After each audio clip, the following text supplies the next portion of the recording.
नाशिकमध्ये मनसे नेत्यांची मुंबईमध्ये राज ठाकरे यांच्यासोबत पार पडली बैठक। आगामी महापालिका निवडणुकीच्या पार्श्वभूमीवर संघटना मजबूत करण्याकडे दिलं जाणार लक्ष।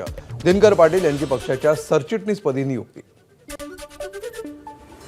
बीडच्या आष्टीमध्ये भाजप आमदार सुरेश धस यांच्या संकल्पनेतून आम सभेचं आयोजन।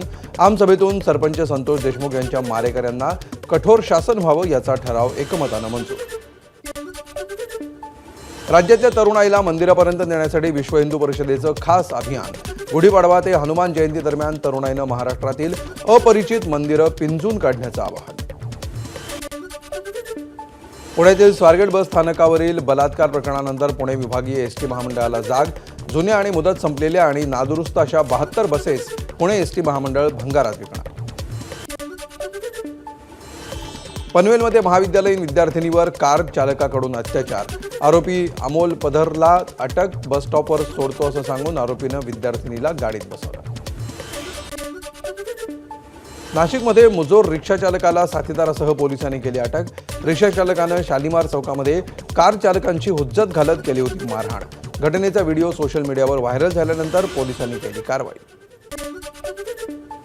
सिंधुदुर्ग जिल्ह्यामध्ये गोवा बनावटीच्या जप्त केलेल्या अवैध दारूसाठा नष्ट। 2018 ते 2024 दरम्यान राज्य उत्पादन शुल्क विभागानं जप्त केला होता तब्बल 2,69,00,00,000 रुपयांचा अवैध दारूसाठा।